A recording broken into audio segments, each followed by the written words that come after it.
Gregory, your friends are worried about you. They're here with me. Please come out. Gregory, I may have lost my temper earlier, but it was just a glitch.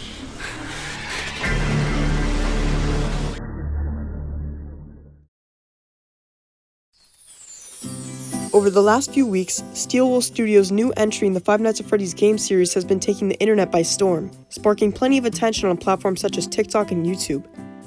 The long-awaited game had been teased for years by Scott and Steelwool, so naturally, I was excited to play it once it came out, despite the numerous bug reports and performance issues.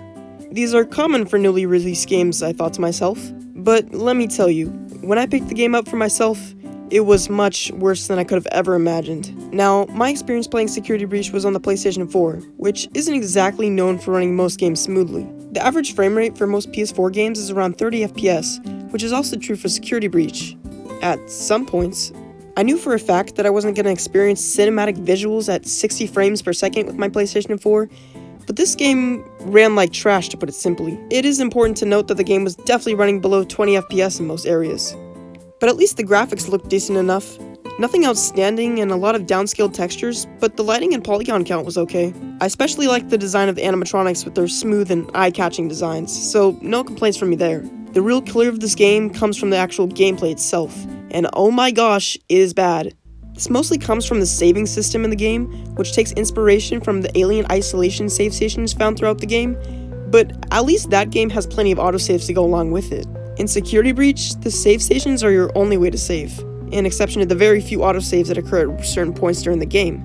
The main problem with the saving system was that these save stations were very, very scarce, and didn't show up when you needed them most. There were plenty of sequences in the game where you would be thrown into an enemy encounter without a dedicated save station nearby, which had me finding myself being pulled back into earlier points in the game. This was especially present in the Fazcade section of the game, where you had to navigate a multi-layered arcade and flip on a total of 5 switches without being caught by the animatronics. And I found this task to be extremely frustrating since you could only save at the start of the mission. Any deaths would pull you back to the very beginning and have you attempt it all over again. It all made for a very frustrating experience, especially with the abysmal enemy AI that'll show up throughout the game. What? No, dude! Let me tell you that these animatronics don't stick to any rules. There are times when the animatronics are extremely stupid and lose track of you just by hopping on furniture or getting into hiding spots right in front of them. But there's also times when the animatronics find you in hiding places without any reasonable suspicion, or when you're crouching relatively out of their view. Additionally, they'll sometimes just clip through walls. In the daycare center, when you have to flip on 5 generators while being hunted down by the moon animatronic, I experienced the animatronic completely clipping through the wall in front of me, resulting in my death. Pair this up with the extremely annoying security bots that actively patrol the areas at all times, and now you have an absolute gameplay hell. Not only are the animatronics buggy, but the entire game is as well. There are multiple instances where the game stopped functioning completely due to a bug, which forced me to load into an autosave from a while back. It really wasn't fun. Another time I had to load into a previous autosave was during the mazer-sized puzzle.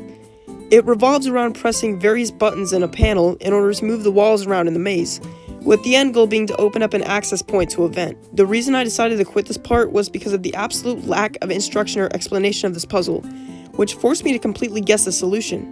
When I couldn't figure it out, I tried looking up YouTube tutorials on how to solve it, which would have worked if I hadn't have already screwed the puzzle up. It's overall just really hard to navigate through these puzzles and through the building itself. The game is just a little too big, which made finding where to go a little bit tricky. Something strange that I noticed throughout the game was that when Freddy said he marked a location on your map, it would never show up.